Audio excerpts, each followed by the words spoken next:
Welcome to the driver's line. I'm Greg, and behind me is the Tesla Model S Plaid. This car has over 1,000 horsepower, and we're going to use it for a blindfold review today. So Jordan is waiting nearby, blindfolded. I'm going to sweep up and pick him up in this Tesla Model S, and he's going to have to figure out what it is.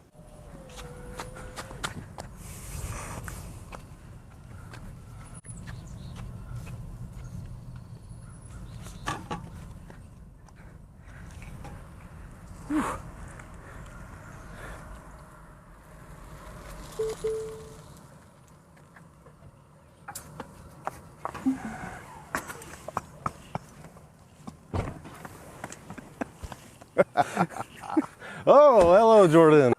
Well, little pulls, we got a nice, comfortable ride here for you. Oh, appreciate it. So you ready to hop in? Sure. All right. Oh, no. Easy for you. All right. There's the door frame.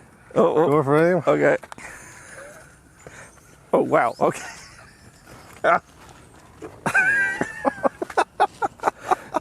Woo. All right.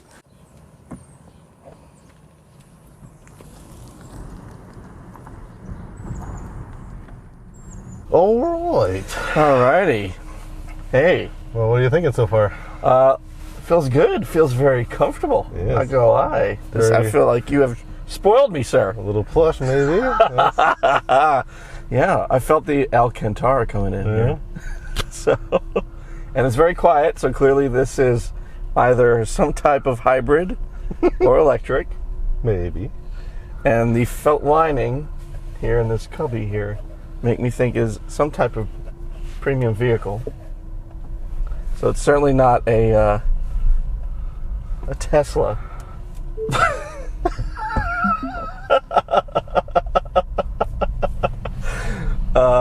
Because they have horrendous build quality.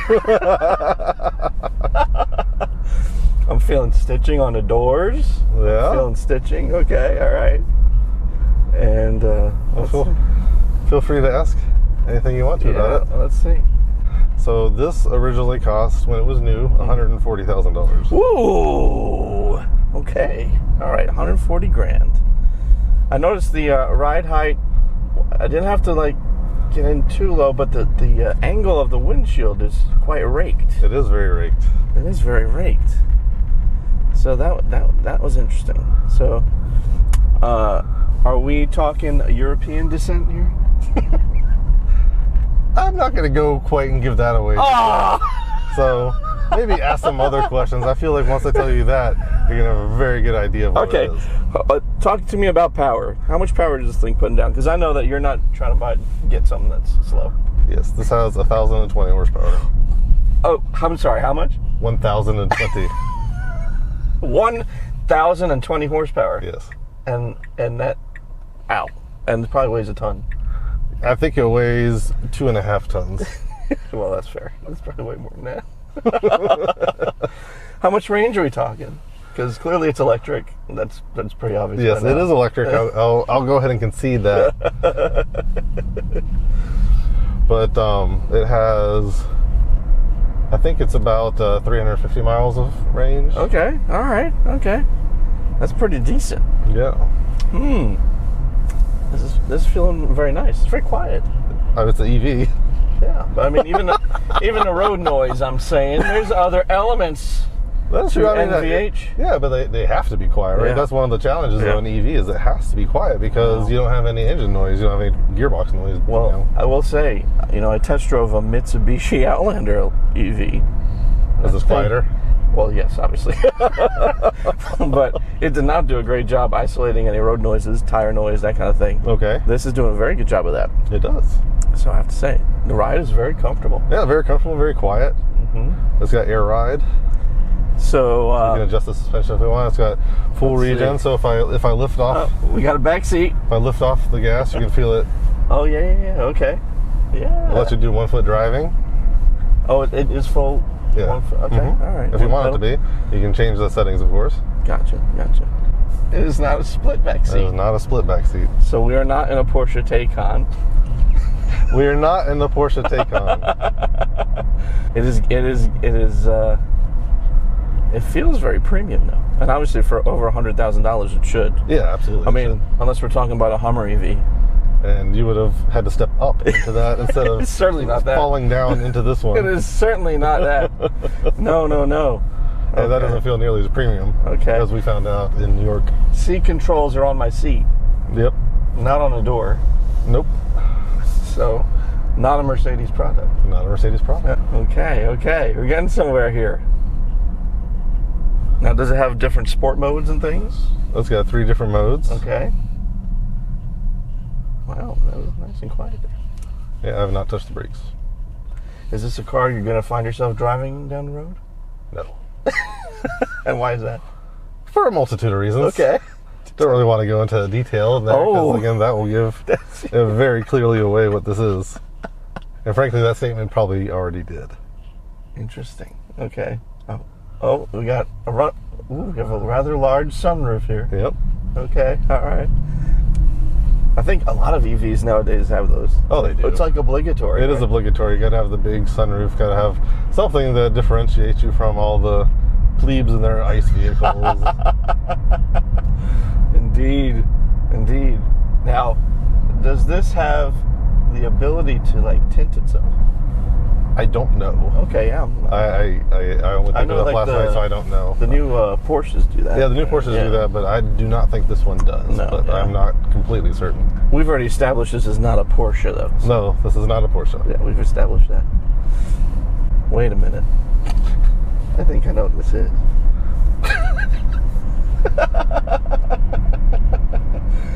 Gregory, have we ridden in one of these before? Have we? Yeah. Oh, there's a deer running across the road. We have not. We have not ridden. Okay, so that at least eliminates- together, at least I've ridden one of these before. That eliminates one of my choices. Yes, it is not a Lucid. Yeah.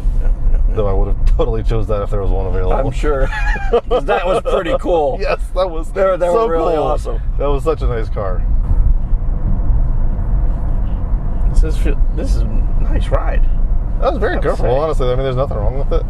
Yeah. It's got some quirks and features.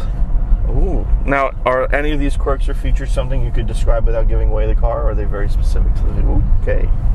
I don't know. It's got the indicators are on the steering wheel instead of a stalk. Interesting. As you might imagine, it has a giant screen, like every indicators on a steering wheel. Yeah. That is Tesla-esque. It is. But this is not a Tesla.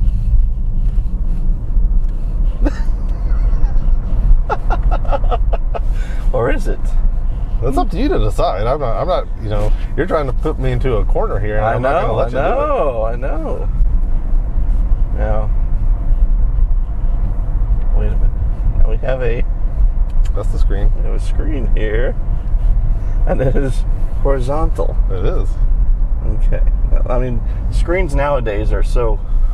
Everybody has got to have the biggest screen. Oh, 100%. Right. They're completely ubiquitous, and even non-EVs, frankly. I mean, push on this.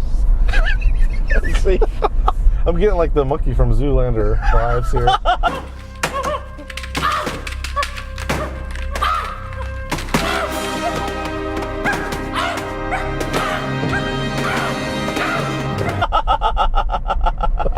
Perhaps my initial expectations are different.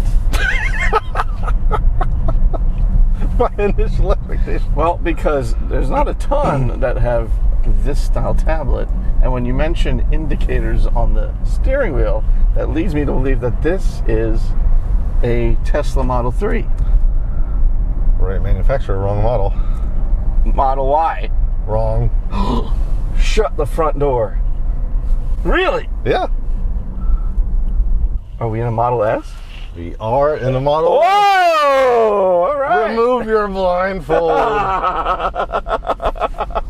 Oh, you went for the full-on. Okay. You got a new Model S. So Yes. they really have improved the interior of They this have. thing. Okay. They honestly have. So that was one of the things I knew was going to throw me you off. just a There little you bit. go. Because Yeah. the interior of the Model S has improved big time with the refreshes they've done. Yeah.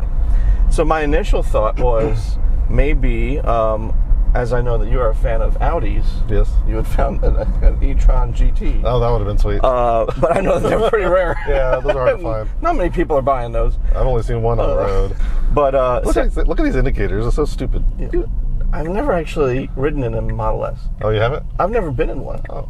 So I've been in a Model 3 and I've been in a Model Y as Ubers.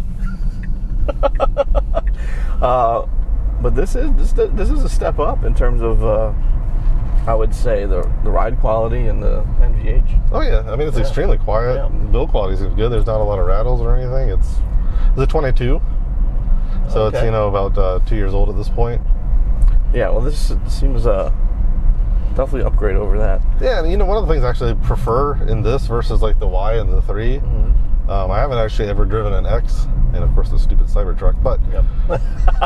I mean, you actually have a gauge cluster yeah, in front of you, so you don't have to look at the giant screen for everything that you're doing. So you can actually look there. It's got the yoke. How do you feel about the yoke? I would prefer a steering wheel, but tootling this thing around, it's not that bad. Yeah, you're going across a corner here and it's not distracting. Yeah. You have a thing for weird steering wheels, apparently. Apparently, I know.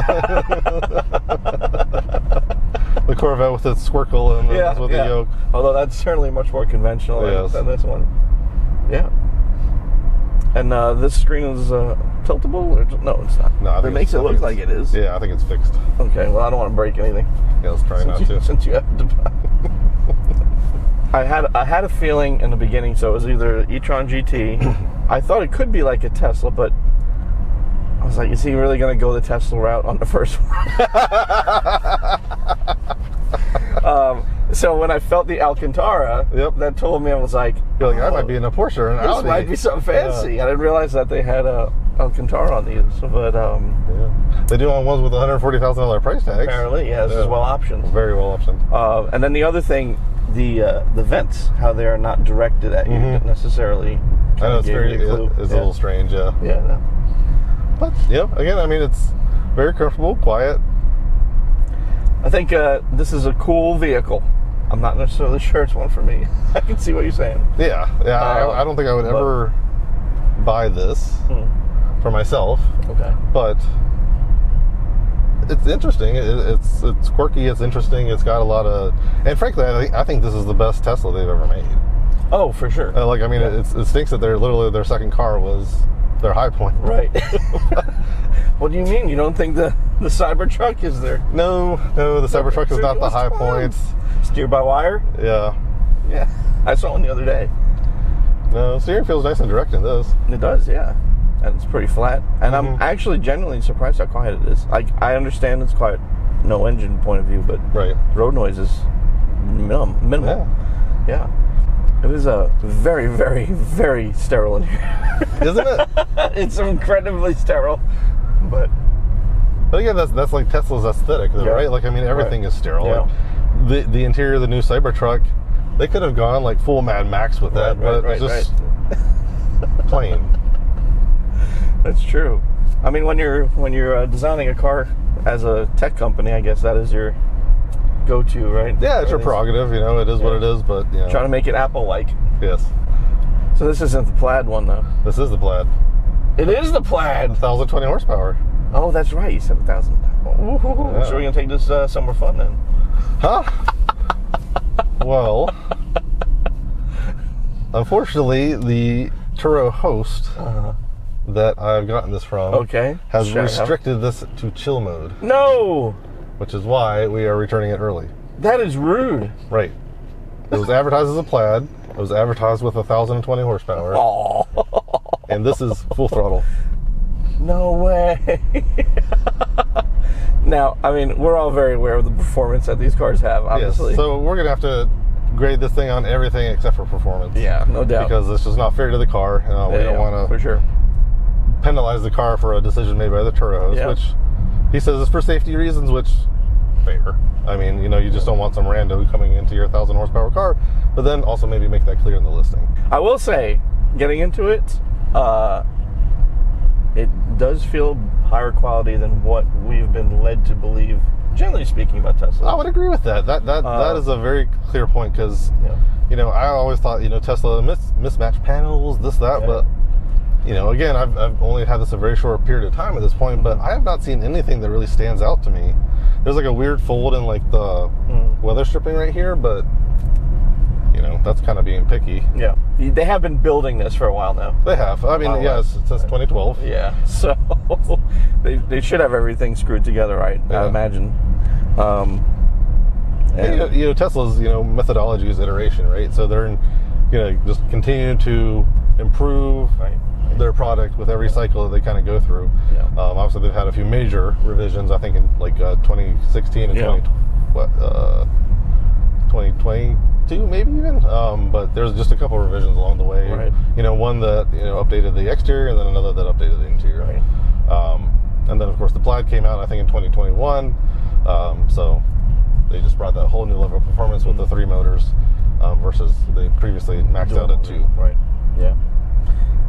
Yeah, I mean, I have no real major complaints when it comes to sitting in this. I mean, I guess long term, you don't really know how it holds up, but no, because it's a couple years old, but it doesn't look like there's anything significantly wrong. No. Yeah. Nice little fabric inlay here. I know. Yeah. Yeah. The one you know, issue I do have with it is that you have to do everything through the screen. Yeah. I mean, it's really annoying, and like, I'm sure for someone who just has become familiar with owning it and driving it, you know, coming to understand how to use it is you know, a little bit more simple. Last night, of course, on the way home, it started raining. Yeah, there's no stocks. Oh, and that is bizarre to me. Yeah, there's no stocks. This glove box, that's all done through here too. Yep. That's wild. Open glove box. Oh. Open Roblox. Cannot open charge port.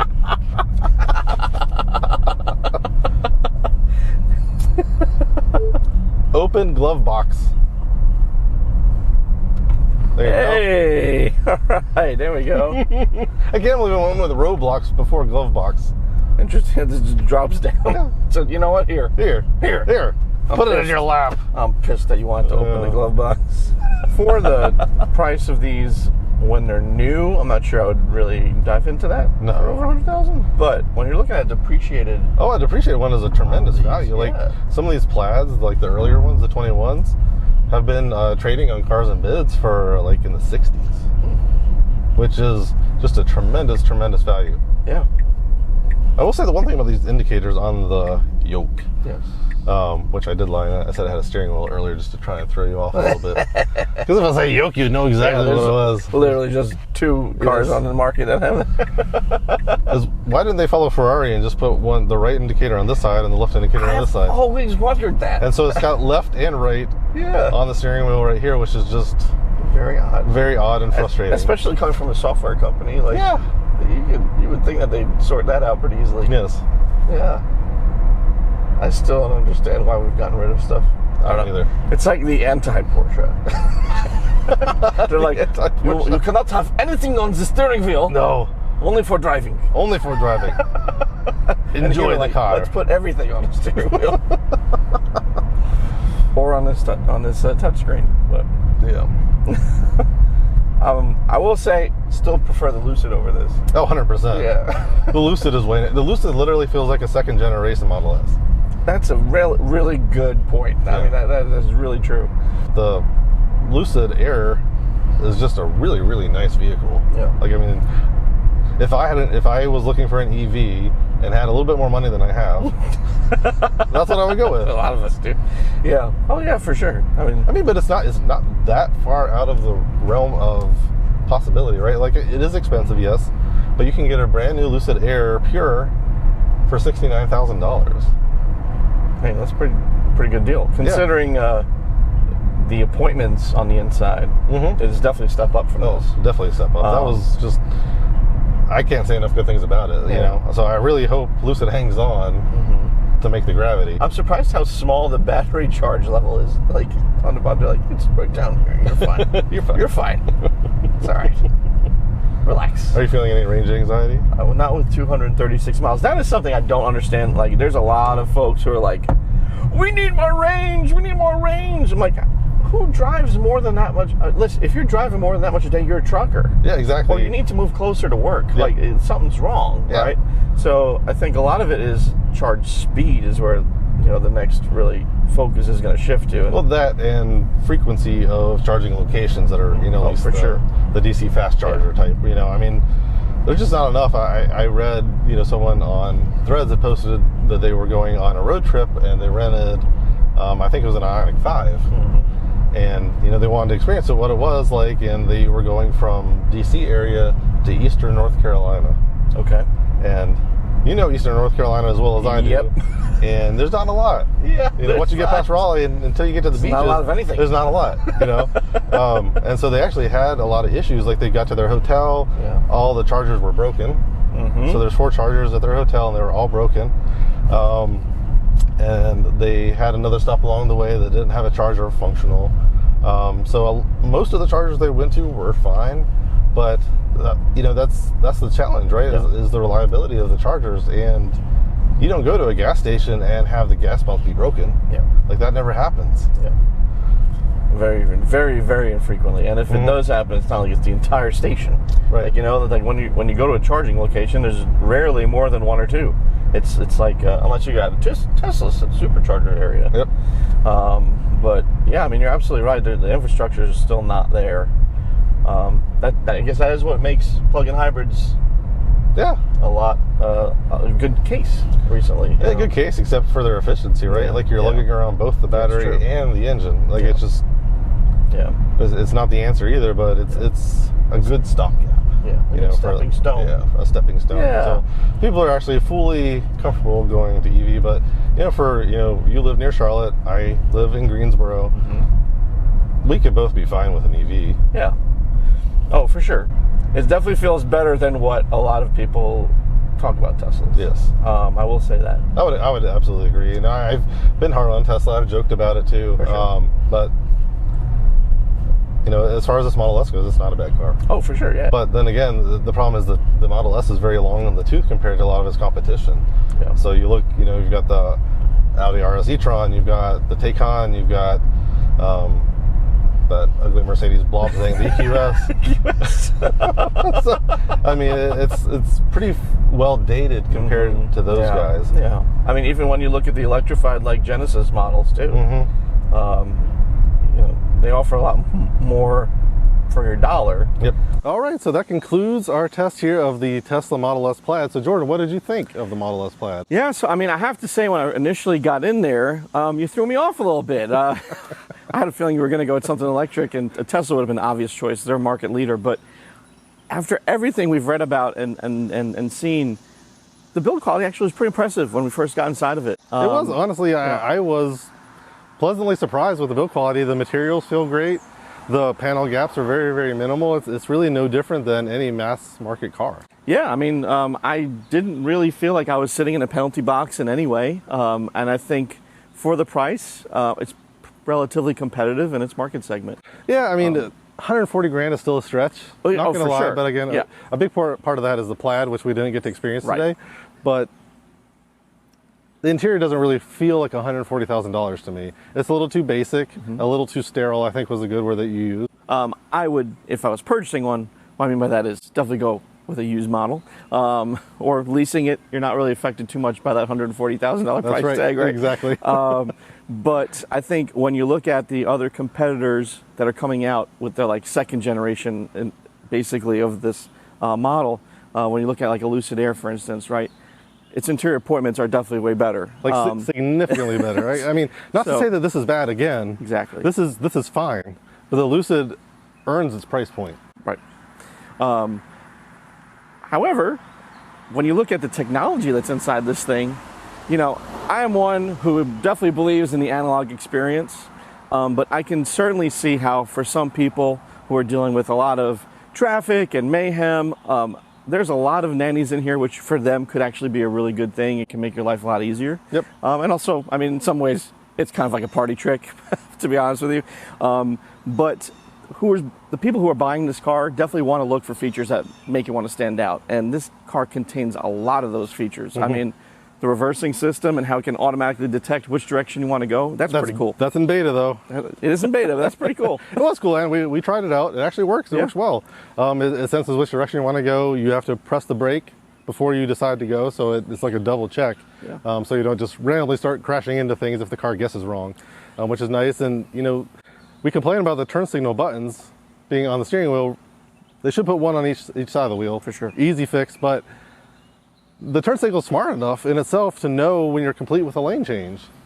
We tried it merging highway, switching lanes, doing a long switch, a slow switch, exiting the highway. It got it right every single time. Oh yeah, I mean, it's got all the basic safety essentials right, from what it seems. In our experience with it, nothing crashed, nothing, you know, just stopped working at all. I mean, I think it did a really great job getting us from point A to point B. It did. It did it comfortably. I'm sure it could do it relatively very fast if we had Plaid mode turned on, right? But yeah, I think there's a lot of features in this car that make it worthwhile. I do think there's some stuff in here that's just there for a gimmick. I mean, obviously, the steering wheel situation. The glove box. The glove box. Yep. Yeah, I mean, there's just some stuff that could be very easily fixed. And I think, as you brought up earlier, you know, offering a regular steering wheel as no-cost option is certainly a nice kind of medium ground there for us. But it is. the fact that we're complaining about a steering wheel tells you that this car really is a really solid package. It absolutely is. And again, it's been around for a long time. It's made some of our previous podcasts of cars that are been around a little bit too long. Yes. But again, it's still a really compelling option in this space. It's still a great looking car. To me, it's still my favorite Tesla they've ever made. For sure. Especially here in the Plaid format. I absolutely agree. So if you're looking for probably an electric car in a used market, or if you're someone who isn't concerned about owning one and want to lease one, I think the range that this car offers, the performance, and the overall package is definitely still a strong contender, even though it's an aging platform. Exactly. I totally agree. So thoughts on Elon Musk notwithstanding, it still can be a good option for you. Well, we hope you enjoyed our blindfold review of the Tesla Model S Plaid. Thank you so much for watching. We'll see you next time. Thanks for joining us on The Driver's Line. If you enjoyed this content, please like and subscribe to make sure you don't miss a thing.